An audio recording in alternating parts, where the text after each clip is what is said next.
Architecture is not just about walls and roofs, it shapes how we think and feel.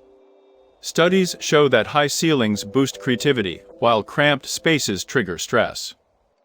Ever noticed how Gothic cathedrals make you look up in awe? That's no accident. Cities with chaotic layouts scramble your mind, while well-planned ones bring calm. Japanese Zen gardens use simplicity to empty thoughts, and brutalist buildings often make people feel powerless. Neuroscience confirms that light, space, and texture directly affect brain patterns. Open spaces encourage freedom, narrow corridors breed unease. Even colors matter, warm tones soothe, cold ones energize. Some say modern glass towers create isolation despite their transparency. Ancient Greek theaters were designed so every whisper reached the back, fostering connection. Architecture doesn't just house us, it rewires us. The next time you walk into a room, ask yourself, is this place thinking for me? The pyramids of Egypt weren't just tombs, their perfect geometry mirrored the Egyptians' obsession with cosmic order. Each stone placed with mathematical precision, pointing skyward as stairways to the gods. Greek temples followed the golden ratio, a proportion believed to represent divine harmony. The Parthenon's columns tilt slightly inward, creating an optical illusion of perfection when viewed from below. Gothic cathedrals were celestial textbooks in stone. Their soaring heights lifted eyes heavenward, while stained glass windows turned sunlight into sacred stories for the illiterate masses. Angkor Wat's towers represent Mount Meru, the Hindu center of the universe. The entire complex aligns with celestial events during equinoxes. The sun rises directly over the central tower. Roman Pantheon's oculus isn't just a hole, it's a symbolic connection between earth and sky. The beam of light moving across its interior marked both time and the emperor's divine authority. These weren't just buildings, they were physical manifestations of entire worldviews, coded messages from civilizations who believed architecture could touch the divine. Brutalism emerged as an architectural revolution, bare concrete, bold geometries, and uncompromising functionality. It championed honesty in materials and social idealism through imposing structures meant to serve the people. The Barbican in London epitomizes this fortress-like yet egalitarian. Postmodernism rebelled against this severity with playful irony and historical references. Michael Graves' Portland building used colorful facades and classical elements to reintroduce human warmth. Where brutalists saw purity, postmodernists saw coldness. Philosophically, brutalism stems from modernist belief in universal solutions. Its buildings proclaim, "This is truth." Postmodernism embraces multiplicity, no single style can contain human diversity. Philip Johnson's Atti building crowned a skyscraper with a Chippendale pediment as architectural satire. Curiously, both styles provoke strong emotions. People either love or hate Boston's brutalist City Hall, just as they debate whether Las Vegas' postmodern excess is clever or kitsch. This polarization reveals architecture's power to embody competing visions of society. Today's architects navigate between these extremes, seeking technological rationality without dehumanization, contextual richness without empty nostalgia. The debate continues in every new building that grapples with our complex era. The question isn't whether buildings can think, but what happens when we give them the ability to decide. Smart buildings now adjust lighting, temperature, and security without human input. Algorithms optimize energy use by predicting occupancy patterns. This raises crucial ethical dilemmas.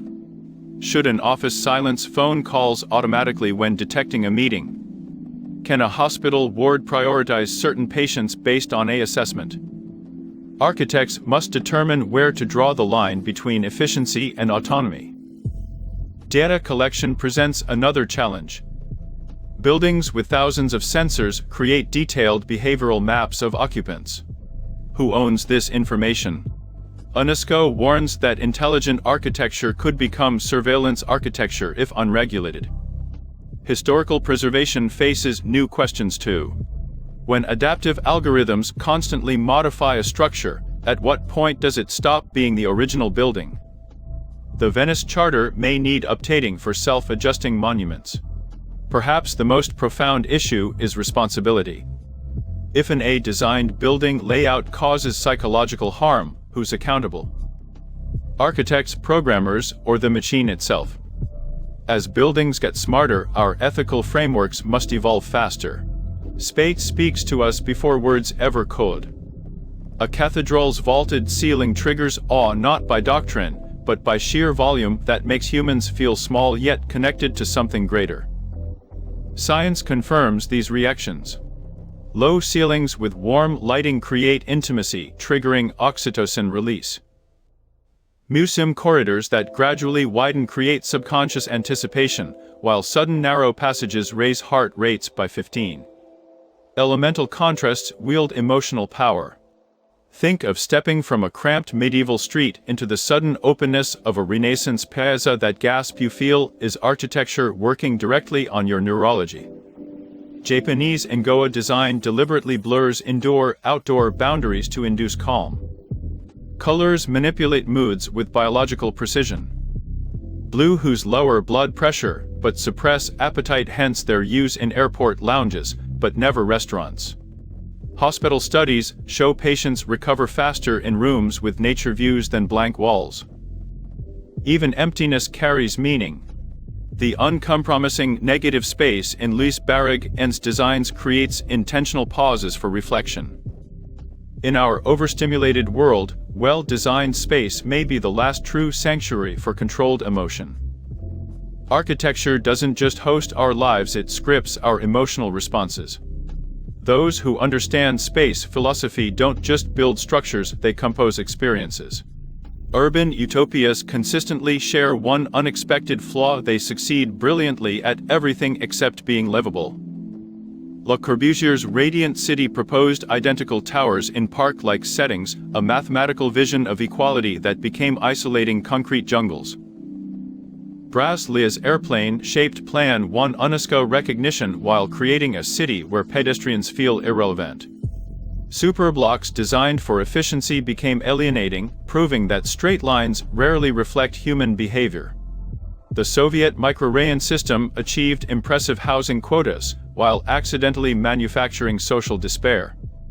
Common spaces meant to foster community instead became no man's lands through poor maintenance and oversight.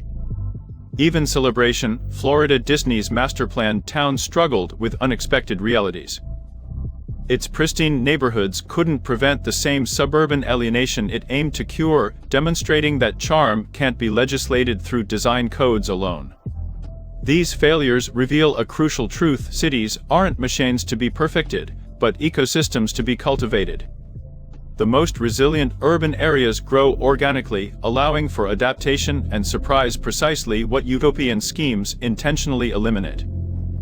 The perfect city might remain impossible because people happily are not perfectible. Ruins possess an uncomfortable beauty precisely because they tell truths that finished buildings conceal.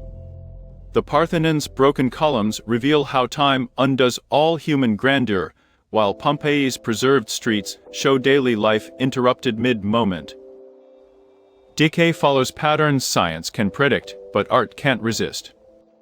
Iron oxidizes in fractal blooms, concrete weathers into abstract paintings, and ivy conquers walls with slow inevitability. These processes mock our illusions of permanence. Modern ruins tell darker stories. Detroit's abandoned theaters and Chernobyl's ghost city remind us that progress isn't linear. Their peeling wallpaper and rusted playgrounds scream louder about mortality than any cemetery. Japanese wabi-sabi philosophy finds perfection in imperfection, seeing ruins not as failures but as manifestations of nature's gentle reclamation. A crumbling brick wall becomes more interesting than a flawless one.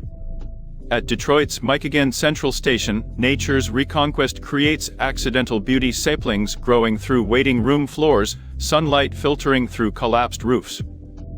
These ruins don't decay, they transform into something new. When a building stops fighting time, it begins a second life as art. The battle cry "less is more" defined modernist architecture, but does subtraction always equal improvement? Mies van der Rohe's Farnsworth House shows minimalism's power, a glass box floating above nature that makes every tree and season part of its decor. Yet critics argue minimalism often becomes deprivation. The same blank white walls that focus attention in galleries make hospitals feel sterile. Studies show austere spaces can increase stress hormones by 20 when overdone. Japanese minimalism succeeds through meticulous material choices. A single perfect grain pattern in a shoji screen holds more meaning than elaborate ornamentation. But when minimalism becomes cheap imitation rather than true refinement, it crosses into tedium. The High Line in New York proves minimalism works best when highlighting what remains. Its simple walkway focuses attention on wildflowers and city views. When minimalism becomes an end rather than a means, we risk architecture that speaks in whispers when the moment demands poetry. True minimalism removes everything except meaning. Bad minimalism removes meaning too. Sacred geometry represents humanity's attempt to encode cosmic order into stone.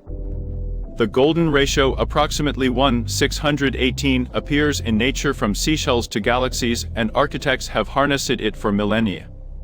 The Parthenon's facade follows this divine proportion precisely.